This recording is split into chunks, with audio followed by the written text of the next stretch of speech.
नमस्कार दोस्तों, स्वागत है आप लोग का हमारे चैनल मैथ्स मेकर में। तो डेली की तरह आज भी लेके आए सभी क्वेश्चन हमारा प्रीवियस ईयर क्वेश्चन है। रेलवे का जो भी एग्जाम हुआ है इधर 10 सालों में वो सभी का प्रीवियस ईयर है।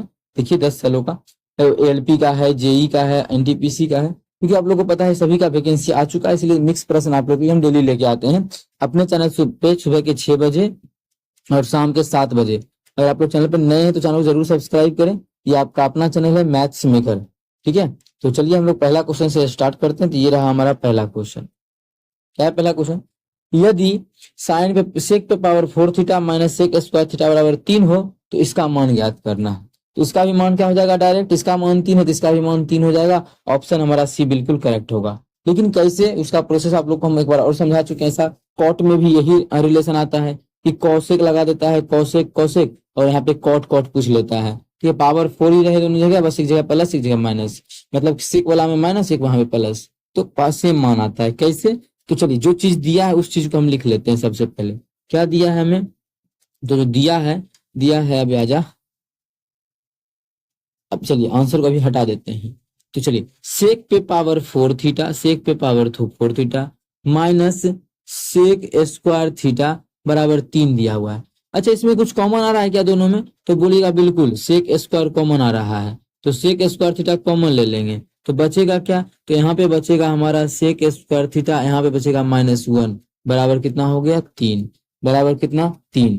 अब देखिए सेक स्क्वायर थीटा का फॉर्मूला क्या होता है? तो इस सेक स्क्वायर थीटा का फॉर्मूला हम लोग जानते हैं क्या होता है। तो होता है हमारा 1। अब देखिए 1 + 10 स्क्वायर थीटा क्या होता है? 1 + 10 स्क्वायर थीटा, ये सेक स्क्वायर थीटा का फॉर्मूला होता है। ठीक है, इनटू इसका फॉर्मूला क्या होता है? सेक स्क्वायर थीटा -1, इसका फॉर्मूला होता है 10 स्क्वायर थीटा। ये आप लोग को ध्यान में रखना है, ठीक है, क्लास 10th में भी है।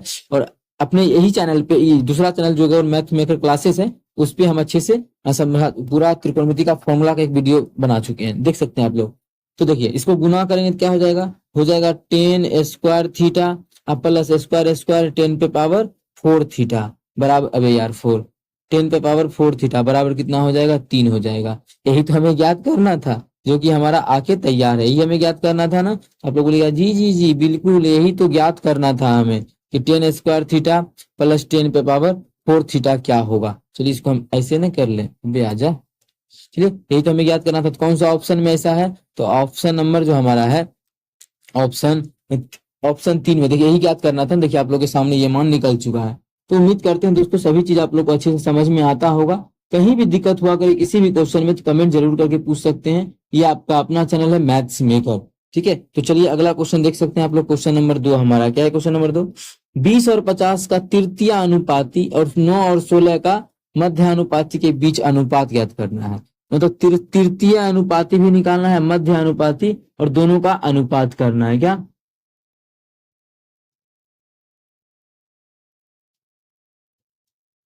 ठीक है, तो तृतीय अनुपाती और मध्य अनुपाती का अनुपात निकालना है। तो पहले तृतीय अनुपाती निकालते कैसे? जैसे दो अगर नंबर दिया रहे तब तृतीय अनुपाती निकालने का तरीका देखिए। देखिए मानिए 2 नंबर दिया हुआ है, तो इसका हमें क्या करना है? अगर 2 नंबर दिया है और उसका हमें तृतीय अनुपाती ज्ञात करना है तब किस प्रकार से निकालते हैं? तो मानिए बी और सी संख्या दिया है, तो बी अनुपात सी, तृतीय अनुपाती निकालना है तो इसको डबल बार लिखना है गुना ये एक्स। ये हमारा क्या है? तृतीय अनुपाती है। क्या है? तृतीय अनुपाती। इस प्रकार से निकलता है, जो कि आप लोग को फॉर्मूला भी बताया जाता है। मानिए 2 संख्या ए और बी, जैसे फॉर्मूला में आप लोग को बताया जाता है कि ए और बी का तृतीय अनुपाती क्या होगा? ए और बी का क्या बताया अभी?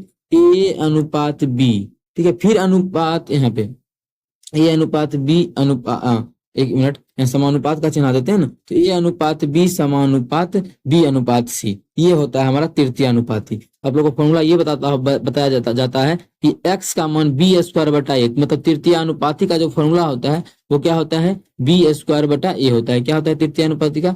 बी स्क्वायर बटा ए होता है। ये चीज बताया जाता है या नहीं बताया जाता है? आप लोग बोलेगा जी बिल्कुल, ये हमको बताया जाता है। कहाँ से आया? तो वो देखिए आप लोग के सामने ये है कि दोनों गुना करेंगे क्या हो जाएगा? B square. आप लोग ये दोनों कैसे गुना किए?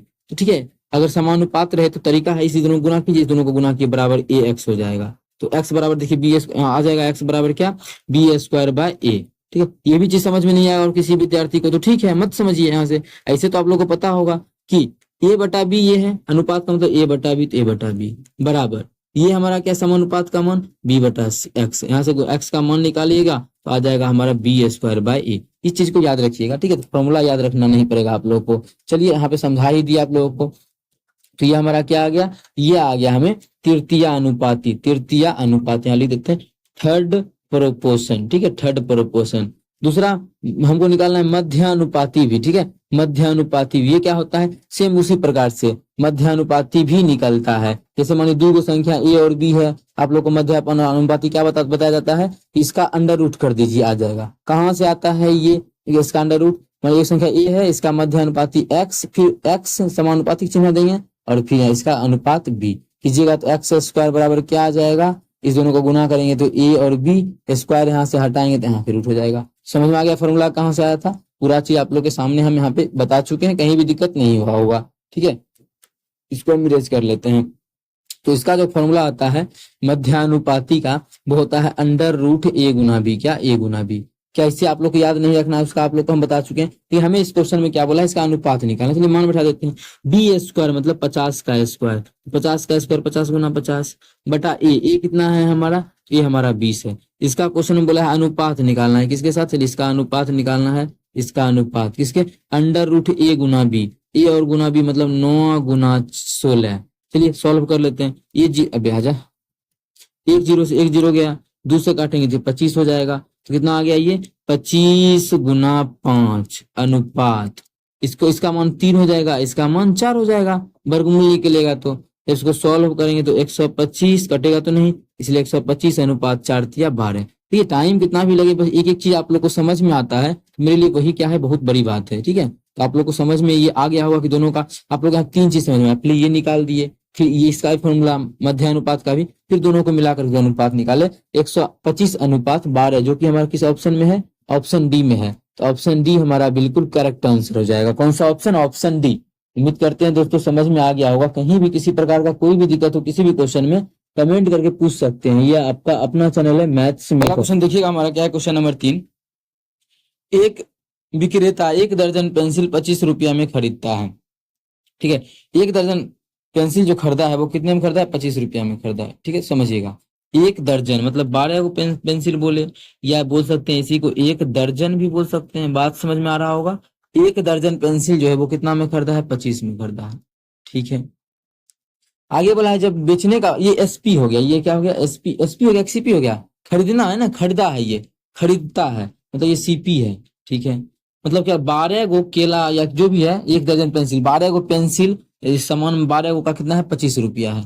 और एसपी जो किया है कितना का, 5 पेंसिल का एसपी 12 रुपया है। 5 गो पेंसिल है तो उसका जो एसपी है वो कितना है, 5 गो पेंसिल का एसपी 12 रुपया है। बात समझ में आ रहा होगा। अच्छा 5 गो का दिया, सेम क्वांटिटी कर लेंगे, इस क्वेश्चन को बनाना ज्यादा आसान हो जाएगा। बहुत बच्चा क्या करता है, इस क्वेश्चन को देखिए, यहाँ पे 12 गो का पता है तो 1 गो का पता करेंगे तो 25 बटा 12, फिर यहाँ 5 गो का पता है, 1 गो कितना हो जाएगा इतना, फिर दोनों को घटाएंगे तो भिन्न का जोड़ भिन्न का घटा आ जाएगा। तो इसको और आसानी तरीके से कैसे सॉल्व करें कि भिन्न का जोड़ नहीं आए इस क्वेश्चन में, तो देखिए ये 12 गो का दाम दिया हुआ है ना, तो ऐसा कुछ बनाइए कि फ्रैक्शन नहीं आए। तो सोचिए इस दोनों का एलसीएम कितना हो जाएगा, 12 और 5 का बोलिएगा 60 हो जाएगा ना, 60 भी हो जाएगा तो थोड़ा सा बनाना आसान ही रहेगा। वो कैसे, इसको भी 60 बनाएंगे कैसे, 5 से गुना कर देंगे, जब इधर 5 से की इधर भी 5 से गुना कर देंगे, कितना हो जाएगा 125 रुपया आ जाएगा। कितना को क्या को केला का दाम, कितना का दाम, 112 25 60 को केला का दाम, ठीक है। 60 को से केला नहीं है, पेंसिल है तो पेंसिल, ठीक है। इसे पीछे केला वाला क्वेश्चन की थी इसलिए आप लोग को हम केला वाला क्वेश्चन समझा रहे हैं, मतलब कुछ भी बोल रहे हैं समझिएगा, दर्जन का बात बोल रहा है। तो इतना आ गया, 60 होगा कितना 125, यहाँ भी 60 को कैसे बना सकते हैं, 12 से गुना करेंगे इधर भी तो 60 को नहीं बन जाएगा, जब उधर की इधर भी करेंगे तो 60 को बन जाएगा। मतलब 60 को कितना में बेच रहा है, 12 44 144 में। अब देखिए थोड़ा सा आसान होगा, बड़ा बड़ा नंबर आते हो, इससे अच्छा कि आप लोग एलसीएम लग रहा होगा, एलसीएम से भी आसान तरीका आप लोग को हम बता देंगे, उससे बना सकते हैं, ठीक है। क्रॉस गुना करके वो भी हम समझाएंगे, पहले इसके बाद समझा देते हैं वही चीज, ठीक है। तो यहाँ समझ में क्या आ रहा होगा, ये जो हमारा 60 होगा खरीदा कितना में 125 में, 60 को बीच कितना में 144 में, तो कितना रुपया का इसको लाभ हो रहा है, लाभ ही हो रहा है ना, तो इसको लाभ हो रहा है। पहला बात तो लाभ हो रहा है, तो हानि वाला कट जाएगा ऑप्शन, ठीक है, लाभ वाला। तो लाभ कितने का हो रहा है, तो 144 में से 25 घटा देंगे, 44 में 25 घटाएंगे कितना हो जाएगा, 25 5 30, 14 5 25 5 30 30 10 40 19 19 का लाभ हो रहा है। हमको निकालना है प्रतिशत लाभ। क्या निकालना है? प्रतिशत लाभ। तो प्रतिशत लाभ क्या होता है? लाभ गुना 100 बटा करे मूल। तो लाभ गुना 100 बटा करे मूल कितने का है? करे मूल तो 125 का है। 60 के ऊपर खेल खेल रहे हैं ना, 125 हो गया। यहाँ से काटापीटी करेंगे। अब देखिए काटा कट जाएगा क्या? तो कटेगा तो मान पॉइंट में ही आएगा। पूछिए कैसे पॉइंट में आएगा? क्योंकि 19 कटने वाला नहीं है, ये दोनों तो कटेगा। 25 चौके 100, इसको काटेंगे 25 25 125। अब तो कटेगा नहीं, पॉइंट में ही आएगा लाभ में। इसमें पॉइंट है नहीं, देखिए खाली 15 है तो ये तो होगा नहीं। तो बचा एक ऑप्शन, ये यही मेरा करेक्ट आंसर हो जाएगा। इस प्रकार से भी आप लोग टिक कर सकते हैं। अगर मन करे तो काट भी सकते हैं। यहाँ पे ऐसे टिक कर देना एग्जाम में। ऐसे यहाँ पे देखिए कट जाएगा कितना? 19 चौके 76 बटा 5 कितना हो जाएगा? जब काटेंगे तो 15 पचे 75, 15 पचे 75.5 दूना 10, 15.2% का क्या होगा? उसको लाभ होगा। इस प्रकार से भी निकाल सकते हैं। एक का कोई जरूरी नहीं है कि अब एक केला का ही पता करें, या फिर इधर 1 दर्जन दिया तो उसको भी हम दर्जन ही बनाए, ऐसा कोई जरूरी नहीं है। आप लोग का जैसे मन करे, जिस प्रकार से मन करे उस प्रकार से क्वेश्चन को बना सकते हैं। उम्मीद करते हैं दोस्तों समझ में आ गया होगा। चलिए अगला क्वेश्चन कर लेते हैं, क्वेश्चन नंबर 4। देखिए क्वेश्चन नंबर 4 क्या है, ठीक है? क्या क्वेश्चन? हकीम, क्रिस्टो और गणेश के वेतन का अनुपात 3:5:7 है। 3:5:7 है, ठीक है? तीनों के वेतन का जो अनुपात है वो दिया हुआ है 3:5:7। कौन है? हकीम है, क्रिस्टो है और कौन है? गणेश है। तीनों का लिख दिए। ये जो तीनों का अनुपात दिया है 3:5 कितना है? 3:5:7 ये दिया हुआ है। इतना में किसी प्रकार का कोई भी दिक्कत आप लोग को नहीं होना चाहिए। आगे क्या बोला है क्वेश्चन में, पढ़िएगा। यदि गणेश को हकीम से 684 अधिक मिल रहा है, गणेश को अधिक मिल रहा है किससे?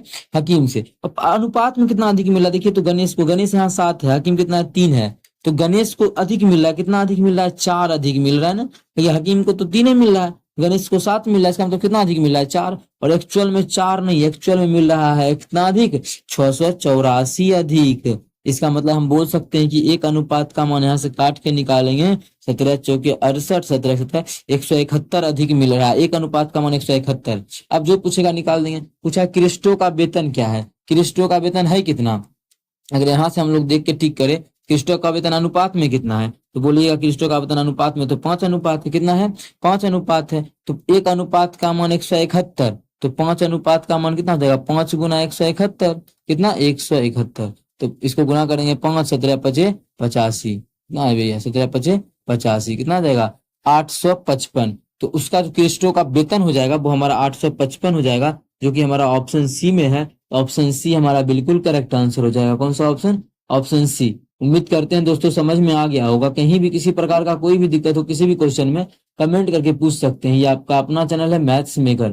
चलिए अगला क्वेश्चन कर लेते हैं, क्वेश्चन नंबर 5। अगर अच्छा लगता है, क्वेश्चन समझ में आता है तो अपने सभी दोस्तों के साथ इस वीडियो को ज्यादा से ज्यादा शेयर करें। अगर आप लोग चैनल पे नए हैं तो हमारे चैनल मैथ्स मेकर को सब्सक्राइब जरूर कर लें, ठीक है? तो देखिए क्वेश्चन जो हमारा अगला है क्या है, इसको क्या करना है? सरल करना है इतना को। सबसे पहले दशमलव को मत देखिए, इसका 20-25 का कितना होता है? वर्गमूल। 20-25 का वर्गमूल। अब क्या किया जाए? तो क्या इसका हम वर्गमूल निकालने जाए? 20-25 देखिए, दशमलव मत देखिए। 20-25 दशमलव कहाँ होगा बता देंगे। तो 5 है लास्ट में। वर्गमूल निकालने का तरीका भी आप लोग को सिखा चुके हैं। वर्गमूल निकालने का बहुत सारा तरीका आप लोग को हम बार बार सिखा चुके हैं। कैसे बनेगा ये क्वेश्चन? तो लास्ट में क्या है? 5 है। तो 5 5 तो होगा क्योंकि 25 है, 25 का वर्गमूल 5 होता है। ये क्या किस किस के बीच में है? 4 और 5 के बीच में, तो 4 हो जाएगा पहले वाला, ठीक है? पहले वाला इसका तो आ गया 45। लेकिन अंदर में दो संख्या के बाद क्या था? दशमलव था। तो बाहर में एगो संख्या के बाद क्या आ जाएगा? बाहर में एगो संख्या के बाद दशमलव आ जाएगा, ठीक है? इतना समझ में आ गया होगा। दूसरा जो हमारा है कितना? 75 और 69 है। इसका कितना हो जाएगा? 75 69 का भी निकाल के समझाएं क्या आप लोगों को? क्या है? 75 69 तो कितना? 75 है और 69 है। तो मत देखिए पूरा दशमलव उशमलव, लास्ट का देखेंगे कितना? 9 है। 9 कब कब आ सकता है? 3 रहेगा तब, या फिर 7 रहेगा तब, ठीक है? तो 75 किस किस के बीच में है? आप लोग बोलिएगा 8 8 के स्क्वायर 9 9 81, 9 के स्क्वायर के बीच में, क्योंकि इसका 64 होता है और इसका 81 होता है। हमेशा पहले वाला लेते हैं तो 8 तो लेंगे ही लेंगे। अब 8 3 का बात है, 3 ले कि 7 ले यहाँ पर? तो ये किसके ज्यादा नजदीक है? ये 75। तो बोलिएगा 64 81 के बगल में है, मतलब बरका। इस दोनों में 81 मतलब बरका, बरका मतलब यहाँ पे 7, मतलब इसका जो आ जाएगा 87 आ जाएगा। लेकिन दशमलव है तो यहाँ पे हम भी दशमलव दे देंगे। उसमें 2 अंक के बाद है तो 1 अंक के बाद दशमलव दे देंगे। और क्वेश्चन में इसको जोड़ने वाला है तो जोड़ देंगे। अब प्लस यहाँ भी 8.7 है, हो गया। सबको जोड़ दीजिए। 7 7 14, 14 5 19, 14 5 कितना हो जाएगा? 19। तो 19 के 9, 19 का 9 बाकी 1। अब देखिए 19 का 9 किसी और किसी में भी लास्ट में 9 है, नहीं है, इसमें भी नहीं है, एक ही ऑप्शन में है, वही हमारा बिना बनाए टिक हो जाए कर देंगे। ऐसे आप लोग आगे जोड़ घटा कर लीजिएगा, लेकिन ऐसे ही टिक करना है बिना पूरा बनाए, ठीक है। अगर ऑप्शन में ऐसा हो रहा है कि सभी में 9 नहीं, एक में ही 9, हम लोग का 9 आ रहा है और एक में ही 9 है और किसी में है ही नहीं, तो ठीक है, आंसर टिक कर ही सकते हैं ना इस प्रकार से। चलिए अगला क्वेश्चन करते हैं, क्वेश्चन नंबर 6 नंबर क्वेश्चन देखिएगा। एक गिफ्ट बॉक्स में 10 बल्ला, टोटल कितना बल्ला है, 10 बल्ला। पहले 4 बल्ले का औसत भार 43 ग्राम है। ये क्या को बल्ला है, 10 को बल्ला है। इससे हम मिक्सचर एंड एलिगेशन से क्वेश्चन को कर सकते हैं। क्या होता है मिक्सचर एंड एलिगेशन, समझिएगा। क्या को बल्ला है, 10 को बल्ला है। पहले 4 को बल्ला का बात किया, फिर 6 को बल्ला की क्या बात किया। तो यहाँ जो लिखते हैं इसका क्या नहीं लिखते हैं, इसके ऊपर इसका अनुपात। तो 6 को जो बल्ला है उसका सॉरी एवरेज कितना है, तो इस 6 को बल्ला का एवरेज देखिए यहाँ पे लिख लेते हैं। इस 6 को बल्ला का जो एवरेज है देखिए यहाँ पे लिख लेते हैं, यहाँ पे इस 6 बल्ला का एवरेज कितना दिया हुआ है, तो हमें जो पता है, पता नहीं है, दिया हुआ है 43 ग्राम है। चलिए 43 ग्राम है, ठीक है। और दूसरा उधर 6 को और बचा, 4 को बल्ला का था, 6 को बल्ला का कितना है, यहाँ पे देखिए 6 को जो औसत है उसका है 44 ग्राम। 44 ग्राम कितना है, 44 ग्राम, ठीक है। अब इस दोनों को मिला करके बीच में कुल बल्ला का औसत होगा। कुल बल्ला का औसत कितना होगा, वही तो हमें क्या करना है, ज्ञात करना है, वही तो हमें ज्ञात करना है। तो चलिए इसको हम यहाँ पे भी चिपका देते हैं, यही हमें तो बीच में निकालना है कि यहाँ पे क्या होगा, ठीक है। तो चलिए किस प्रकार से निकालेंगे, इसका काट भी सकते हैं, लेकिन काट इसलिए नहीं रहे हैं, इसका योगफल 10 हो जाएगा ना, तो मजा आ जाएगा 10 में भाग करने में। कहाँ पे भाग करते हैं, अब देखिए जो भी आंसर होगा इससे इस दोनों के बीच में ही होगा, मतलब छोटका से बड़ा, मतलब 43 से बड़ा और 44 से छोटा। 43 से बड़ा 44 छोटा, सभी ऑप्शन है, मतलब ये सभी आंसर होगी। अभी तक तो दिखा कि सभी हो सकता है। इसलिए पिछला जो क्वेश्चन आप लोग को कराए थे उसमें एक ही ऑप्शन ऐसा था जो इस दोनों के बीच में था, तो टिक हो गया था। जो कि कुछ और क्वेश्चन था उसमें 76 था, 76.4 आंसर आ रहा था, ऐसा ही कुछ था। आप लोग जरूर देखा करें, ऐसा ही कॉन्सेप्ट आप लोग को हम समझा चुके थे।